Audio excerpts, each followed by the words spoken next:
Hello students, welcome to Aspirant Academy class. आज हम पढ़ेंगे क्लास 7 का chapter 8 devotional paths to the divine. सबसे पहले हम चैप्टर के बारे में जानेंगे कि इस चैप्टर का क्या मतलब है। Devotional paths to the divine का मतलब है डिवाइन यानी भगवान, और डिवोशनल मतलब भक्ति, भक्ति का रास्ता, ईश्वर के भक्ति का रास्ता। इसका मतलब ये है। अब हम इस चैप्टर में पढ़ेंगे कि जैसे आप देखते हैं पहले के जो लोग होते हैं वो बहुत सारे रिचुअल परफॉर्म करते थे, वर्शिप करते थे, कवालीज गाते थे, भजन गाते थे, कीर्तन गाते थे, और कभी कभार साइलेंस में अकेले में बैठकर भगवान का नाम भी जपते थे, और कभी कभार वो रोने भी लगते थे ईश्वर को याद करके। Such intense devotion or love of God is the legacy of various kinds of bhakti and Sufis movement। इन्हीं कारणों से, इन्हीं जो भजन है, कीर्तन है, इन्हीं कारणों से जो भगवान के प्रति लोगों का और डिवोशन बढ़ा, भक्ति बढ़ा, लव बढ़ा, इस और सूफीज मूवमेंट हुए। ये कब हुए? ये हुए 8th सेंचुरी में। अब हम अपना टॉपिक स्टार्ट करेंगे, the idea of a supreme God. तो सुप्रीम गॉड क्या होता है? सुप्रीम गॉड मतलब वो भगवान, वो ईश्वर जो एक उच्च लेवल पे, सुप्रीम मतलब क्या होता है? अपर लेवल पे, जो एक ऐसे भगवान जिनको लोग मानते थे कि सबसे वो ऊपर है, सबसे ऊपर है, ये ऐसा एक idea. Before large kingdoms emerged. तो क्या था? Before large kingdom emerged, kingdom, बहुत बड़े बड़े किंगडम आने से पहले क्या होता था? जो डिफरेंट ग्रुप्स ऑफ पीपल थे, जो लोग थे, वो वर्शिप करते थे उनके खुद के गॉड को, मतलब जिस गॉड को वो मानते थे उनकी वर्शिप करते थे, गॉड या गॉडेस को। जैसे आप अगर गणेश को मानते हैं, आप अगर कृष्णा को मानते हैं, तो हाँ, आप उसी की वर्शिप करते हैं। ऐसे ही लोग भी अपने खुद के गॉड या गॉडेस को वर्शिप करते थे। As the people were brought together, जब उन्होंने लोग एक साथ आए और उन्होंने एक टाउन, एक ट्रेड बनाया, एम्पायर बनाया, तो कुछ नए आइडियाज़ उनके अंदर डेवलप हुए। और ये आइडियाज़ क्या था? रीबर्थ का था the idea that all living things pass through countless cycle. Rebirth मतलब क्या होता है? पूर्ण जन्म। जैसे हमने एक जन्म जिया, उसके बाद भी उसी इंसान दूसरे जन्म में भी वो पैदा होता है, ये होता है rebirth. Performing good deeds and bad came to be widely accepted. इसका मतलब क्या है कि ये लोग किस आइडिया पे बिलीव करते थे कि जो इंसान, अगर किसी ने पाप किया है तो वो दूसरे जन्म में भी एक बैड इंसान की तरह आएगा, और जिसे कहते हैं गुड डीड्स, अच्छे कर्म किए हैं, वो दूसरे जन्म में भी अच्छा इंसान बन के आएगा। तो ये यहाँ के लोग ऐसा मानते थे। Similarly the idea that all human beings are not equal. और ये लोग क्या भी मानते थे कि जो लोग हैं वो सब समान नहीं है, ये डिस्क्रिमिनेशन करते थे सोशल प्रिविलेज के ऊपर, कास्ट के ऊपर। ये मानते थे कि अगर कोई नोबल फैमिली से हो, कोई बड़े फैमिली से हो, राजा हो, तो वो हाई कास्ट का होता है। लेकिन कुछ लोग क्या थे? Many of the people uneasy with such ideas. कुछ लोग इन आइडियाज़ को नहीं मानते थे, बिल्कुल पसंद नहीं करते थे। तो वो कहाँ गए? Turn to the teaching of Buddha और द जेन्स। बुद्धा और जेन्स के टीचिंग में चले गए। वो उनके बुद्धा और टीचिंग के, जो बुद्धा और जेन्स ने जो पढ़ाया था, उनके जो आइडिया थे, वो उन आइडिया को फॉलो करने लगे। उनका आइडिया क्या था? ये जब सोशल डिफरेंसेस कुछ नहीं होता, ना कोई रीबर्थ का कुछ होता है, ऐसा कुछ नहीं होता। अगर तुमको मुक्ति पानी है तो तुम भगवान का वर्शिप करो, ये वो लोग मानते थे। Other furls attracted to the idea of supreme god. जो तुम अगर एक सुप्रीम गॉड को मानोगे तो तुमको मुक्ति मिल जाएगी।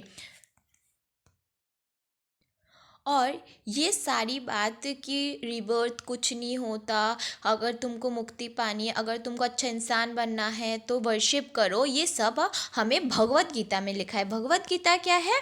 ये तो आप लोगों को अच्छे से पता ही होगा। भगवत गीता जहाँ पे यही सब ज्ञान की बातें लिखी होती है, पहले के ज़माने में क्या क्या हुआ था, गॉड गॉडेस की बातें लिखी होती है। ग्रीव इन पॉपुलरली, बहुत पॉपुलर हुआ था इन सेंचुरीज, इन कॉमन एराज में। अब Shiva, Vishnu and Durga as supreme deities. क्या हो गया था कि यहाँ पे सुप्रीम गॉड की बात की गई है। तो इस टाइम पे, यानी ये हमारा कौन सा टाइम चल रहा है, 8th सेंचुरी। 8th सेंचुरी के टाइम पे क्या हुआ था, Shiva, Vishnu and Durga as supreme deities came to be worshipped.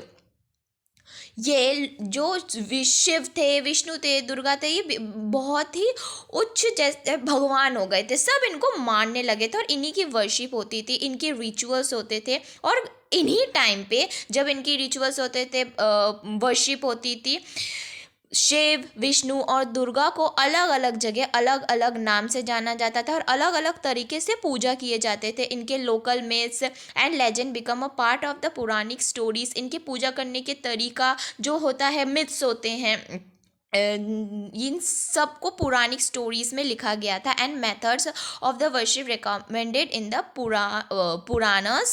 Puranas were introduced into the local cults. Local cults means होता है लोकल एरिया। जैसे 2 लोकल एरियाज है, एक है 1, एक है 2। अगर 1 में शिव या विष्णु की वर्शिप की गई है तो 2 सेकेंड एरिया के कुछ लोग आएंगे तो उन बोलेंगे कि ये वाला फूल रखो, ये वाला पत्ता मत रखो।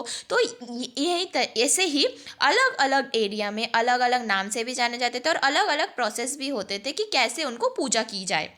Eventually the Puranas also laid down that it was possible for devotees to receive the grace of God regardless of their caste status। इनका मतलब ये होता है, पुराण में ये भी लिखा है, पुराण में ये भी लिखा है कि जो गॉड होता है, वो जो अपने जो भक्त होता है, वो किसी भी कास्ट का क्यों ना हो, भगवान हमेशा उस पर अपनी कृपा बनाए रखता है, हमेशा उसको आशीर्वाद देता है।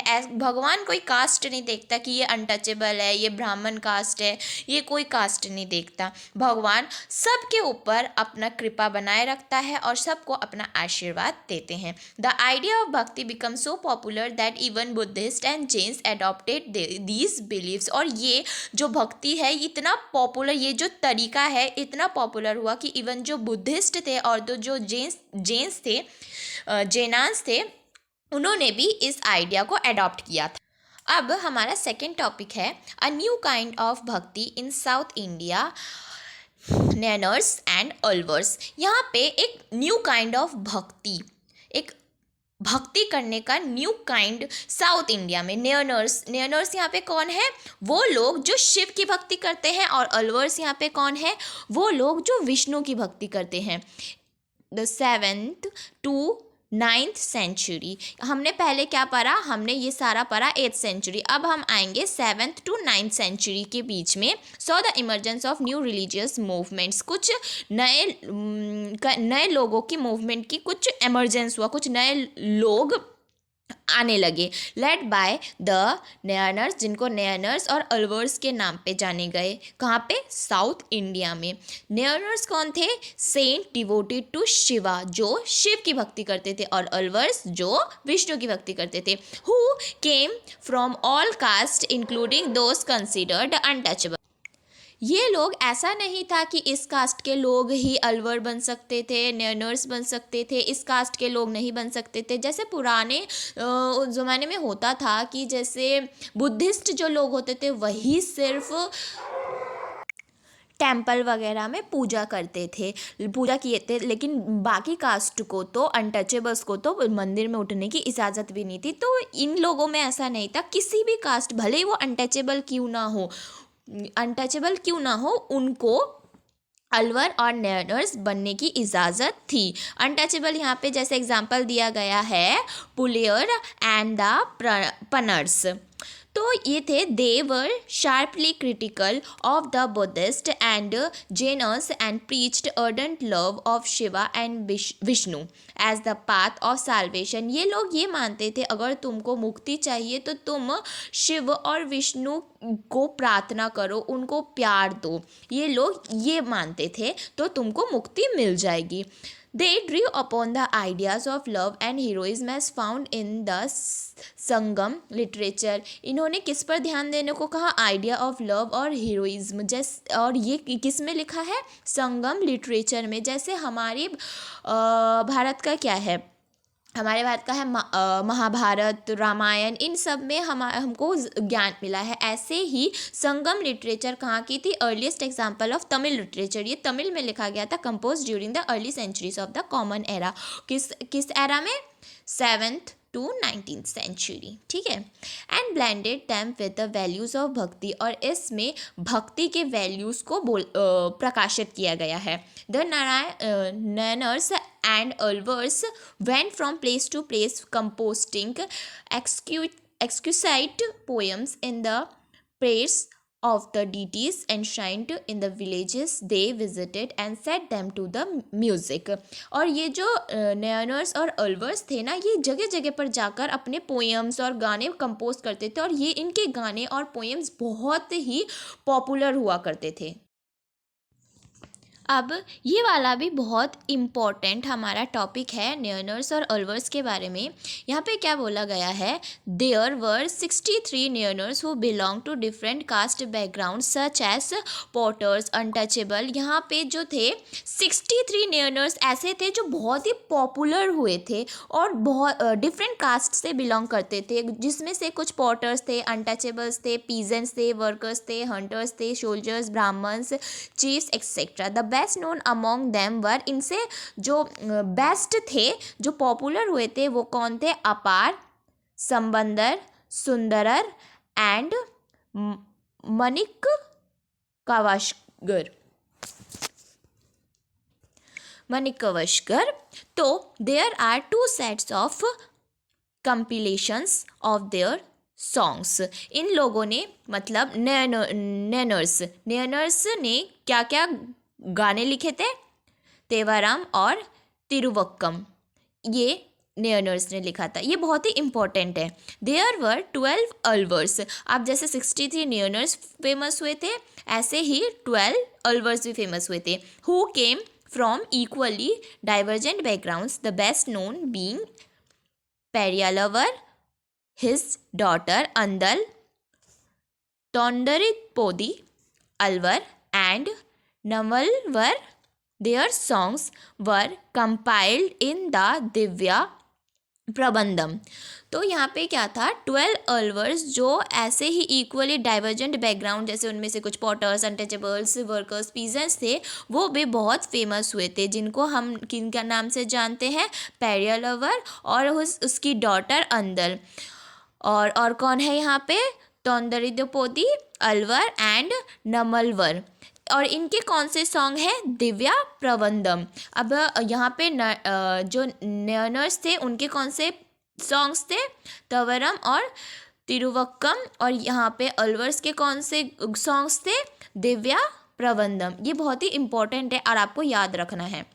Between the 10th and 12th centuries, the Chola and Pandya kings built elaborate temples around many of the shrines visited by saints poets। अब क्या थे? Between 10th और 12th century जो चोला और पांड्या किंग थे, उन्होंने बड़े बड़े टेम्पल बिठाए थे और इनके आसपास श्राइन्स बिठाए थे। श्राइन्स मतलब जैसे आपने देखा होगा ताजमहल के आसपास जैसे बड़े बड़े खम्बे टाइप के है ना, वैसे श्राइन्स बिठाए थे। और इनको किन के द्वारा विजिट किया गया है?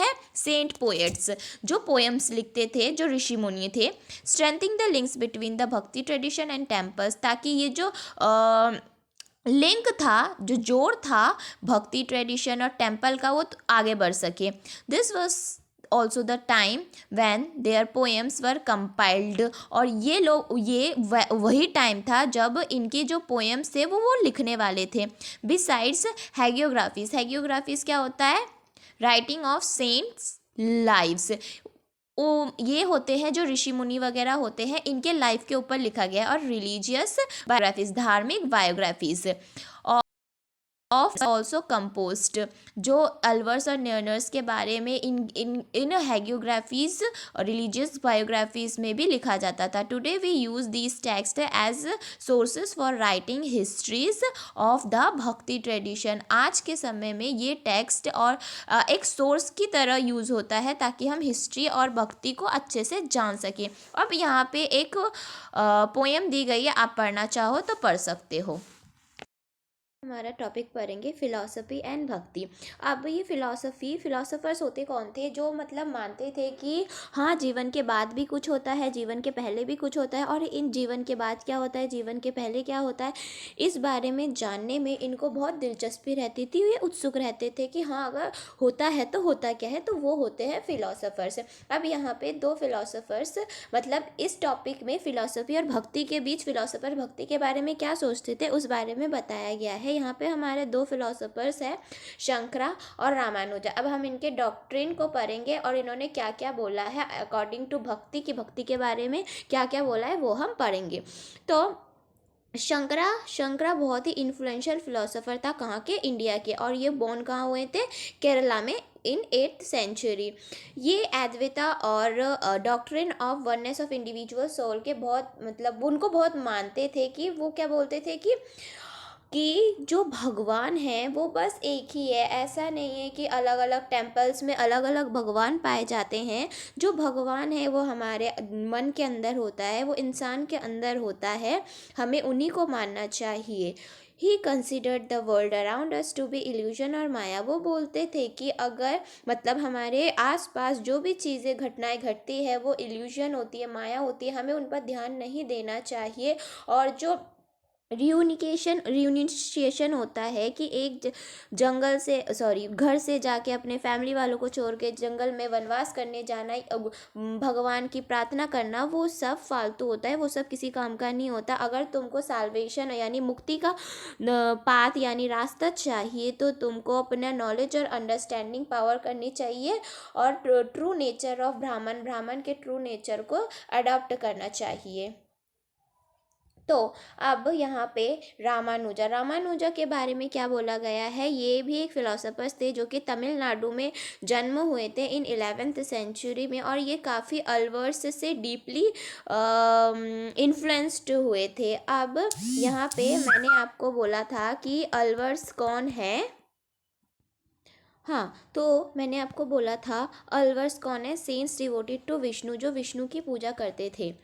तो अब यहाँ पे बोला गया है कि रामानुजा थे वो अल्वर्स को बहुत मानते थे, जो विष्णु की पूजा करते थे। तो उन्होंने क्या बोला है, according to him best means of attaining salvation, मुक्ति के पाने के लिए सबसे बेस्ट वे क्या होता है, हम विष्णु की पूजा करें। Vishnu in his grace helps devotee attain bliss of union with him. हम विष्णु की पूजा करेंगे तो विष्णु भी हमें, जितने हम विष्णु के भक्त बनेंगे, जितना हम उनको भक्ति करेंगे तो वो भी हमको उतनी भक्ति देंगे। और वो बोलते थे कि हमें भगवान के साथ यूनियन, मतलब मिल जाना चाहिए, हमें उनकी इतनी पूजा करनी चाहिए कि वो हमको दिख सके और हमें उनके साथ साथ रहना चाहिए। He propound the doctrine of Vishishtadvaita, वो और qualified oneness with the soul even with united with the supreme remain distinct. वो बोलते थे कि अगर एक तरफ वो ये भी बोलते थे कि हमें उनके साथ मिल जाना चाहिए, और दूसरी तरफ वो ये भी बोलते थे कि एक तो वो इसमें भरोसा करते थे कि एक ही भगवान है, और विशिष्ट वेता, मतलब एक ही भगवान है और वो है हमारे विष्णु, और उनको हमें पूजा करनी चाहिए। लेकिन वो ये भी बोलते थे कि अगर हम उनमें मिल भी जाए, यूनाइट भी हो जाए, फिर भी जो भगवान की जगह वो भगवान के पास रहेगी, जो हमारी जगह वो हमारे पास ही रहेगी। ऐसा नहीं है कि हम भगवान के साथ मिलेंगे हम भी भगवान बन जाएंगे, जो सुप्रीम गॉड है वो सुप्रीम ही रहेगा। Ramanuja doctrine greatly inspired by new standard भक्ति विच डेवलप्ड इन नॉर्थन इंडिया। ये भक्ति जो इन्होंने बोला था वो काफ़ी फेमस हुआ था और डेवलप कहाँ हुआ था, नॉर्थ इंडिया में। अब हम हमारा नेक्स्ट टॉपिक करेंगे वासवनास वीराशैविज्म। तो इस टॉपिक में क्या है, we noted earlier the connection between the Tamil bhakti movement and temple worship. जैसे हमने देखा चोला और पांड्यास किंग ने टेम्पल्स बनाए थे और उनके आसपास ऐसे श्राइन्स बनाए थे। तो इससे क्या हुआ, जो तमिल में जो भक्ति मूवमेंट थी और ज़्यादा इंक्रीज हुआ, लोगों पे विश्वास हुआ कि हाँ हमको भक्ति करनी चाहिए। This in turn led to reaction in the best represented in the Virashaiva movement initiated by Basavanna. जो यहाँ पे ये वीराशिविज्म मूवमेंट है, ये किसने इनिशिएट किया था, वासवन्ना, और उनके और कौन से दोस्त थे, कंपेनियंस लाइक अलमा प्रभु एंड अकमा देवी। इन्होंने भी वासवन्ना का हेल्प किया था, कि उनके कंपेनियंस थे जिसने ये मूवमेंट वीराशिव्ज्म मूवमेंट स्टार्ट करा था, इनिशिएट किया था। This movement began in Karnataka, और ये मूवमेंट कहाँ हुआ था? कर्नाटका में। ये हमारा 1 मार्क्स क्वेश्चन में आ सकता है, ये वाला याद रखना। In the mid 12th century, कौन सा सेंचुरी में? 12th century. The Virashaivas argued strongly for the equality of all human being and against Brahmanical ideas about caste and the treatment of women. They also against all forms of ritual and ideal worship. तो इस movement में क्या था? तो जो वीराशिवस argued, इन्होंने क्या argue किया था कि ऑल ह्यूमन बींग को इक्वालिटी प्रोवाइड करनी चाहिए, चाहे वो किसी भी कास्ट का हो, और हमें कोई ऐसा नहीं देखना चाहिए कि वो ब्राह्मण कास्ट का है या कोई कास्ट का है। हमें ऑल कास्ट, मतलब हर कास्ट को, चाहे वो कोई सा भी कास्ट का लोग क्यों ना हो, उनको इक्वालिटी प्रोवाइड करनी चाहिए, और वुमेन से भी इक्वली ट्रीट करना चाहिए, उनसे भी ट्रीट अच्छा होना चाहिए, ट्रीटमेंट जो उनका है। They were against all forms of ritual and idol worship. वो जो रिचुअल्स होते थे और आइडियल वर्शिप, यानी जो वर्शिप यानी आइडियल यानी मूर्ति की जो पूजा होती थी, वो इनके भी अगेंस्ट थे कि हमें मूर्ति की पूजा नहीं करनी चाहिए और ये सब रिचुअल नहीं मानना चाहिए, हमको बस अपने अंदर भगवान रखना चाहिए और उसकी पूजा करनी चाहिए। हम ये मूर्ति पूजा के अगेंस्ट में थे।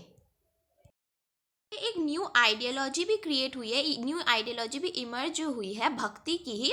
तो इस न्यू आइडियोलॉजी में क्या बोला है कि bhakti lay in sharing others pain, as famous Gujarati saint Narsi Mehta said, they are Vaishnavas who understand the pains of other. इन्होंने बोला है कि भक्ति का ये जो न्यू आइडिया इमर्ज हुआ है, क्या बोला है कि हमें दूसरे के पेन को शेयर करना चाहिए एक दूसरे से, ना कि उसका मजाक उड़ाना चाहिए। एक फेमस गुजराती सेंट नरसी मेहता ने क्या बोला कि they are Vaishnavas who understand the pain of other. वैष्णव सिर्फ वही है जो एक दूसरे के पेन को समझ सकते, दुख दर्द को समझ सकते। Poets saint of Maharashtra such as Gyaneshwar, Namdeva, Ekanath, Tukaram were devotees of Lord Vitthal। तो यहाँ पे कुछ वैष्णव जो जैसे पोएट थे, जो सेंट्स जो पोएम लिखते थे, कहाँ के? महाराष्ट्र के। उनके नाम ये यहाँ पे याद रखना, ज्ञानेश्वर, नामदेव, एकनाथ, तुकाराम। और ये किनके भक्त थे? ये भक्त थे लॉर्ड विठल के। तो Vitthal gave rise to the Warkari sect, और इनके सेक्ट का नाम क्या था? वरकरी sect, which lay emphasis on an annual pilgrim to Pandharpur. The cult of Vithal emerged as powerful mode of devotion and was very popular amongst the people। इनका जो ये वरकरी sect था, ये बहुत ही ज़्यादा पावरफुल था और बहुत ज़्यादा पॉपुलर था। तो अब हमारा द सेंट ऑफ महाराष्ट्र, अब हम यहाँ पे पढ़ेंगे the saint of Maharashtra, Maharashtra के सेंट्स। अब सेंट्स कौन होते हैं? यानी जो महाराष्ट्र के संत थे। From the 13th to the 17th century, Maharashtra saw great saint poets whose songs in simple Marathi continue to inspire people। जो 13 से 17th सेंचुरी के बीच महाराष्ट्र ने क्या देखा? Great number of saint poet. यहाँ पे बहुत, मतलब अ ग्रेट नंबर, बहुत सारे सेंट पोएट्स आए थे, संत जो पोएम्स लिखते थे। उन्होंने बहुत ही सिंपल लैंग्वेज में कुछ मराठी गाने भी लिखे थे जो लोगों को बहुत इंस्पायर कर गए थे। The most important among them were Dhyaneshwar, यानी मतलब इसका pronunciation Gyaneshwar, Namdeva, Eknath, Tukaram as well. और इसमें कई वुमेन भी थे जैसे Sakhubai and the family of Chokhamela. और वुमेन कौन थे?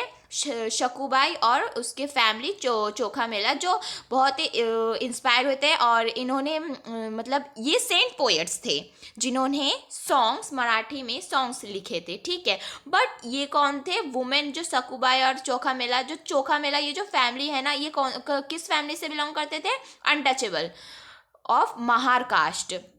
This regional tradition of bhakti focused on the Vithal, a form of Vishnu। अब ये विठल कौन थे? a form of Vishnu, Vishnu के ही एक फॉर्म थे। ये लोग जो जिनको मैंने अभी बोला, एकानाथ, शकुबाई ये बोलते थे कि तुम विट्ठल की पूजा पर फोकस करो।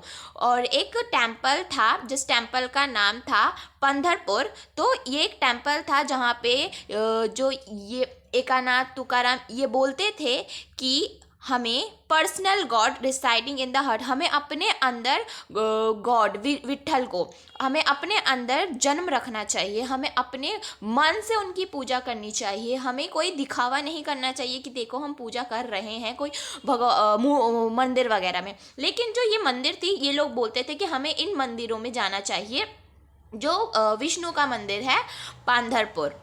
ठीक है।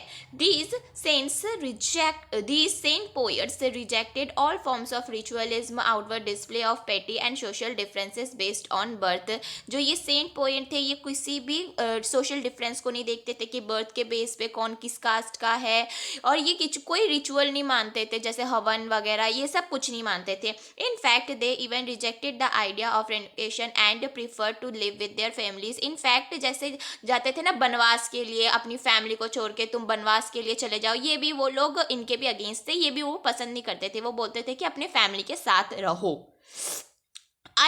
Earning their livelihood like any other person while humbly serving fellow human beings in need. A new humanist idea emerged as the instant that bhakti। तो ये लोग बोलते थे कि जैसे अपनी फैमिलीज के साथ रहो जैसे सारे लोग रहते हैं। तो हमारा अब जो न्यू टॉपिक है इसको हम पार्ट 2 में कवर करेंगे।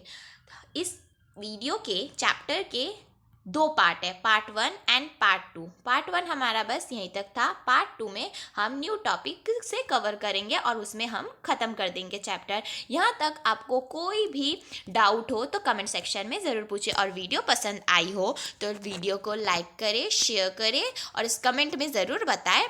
और अगर पार्ट 2 भी इसका आपको देखना हो तो इस वीडियो को सब्सक्राइब कर दें और बेल आइकन को हिट कर दें ताकि इस वीडियो की नोटिफिकेशन आपको जल्द से जल्द आ जाए।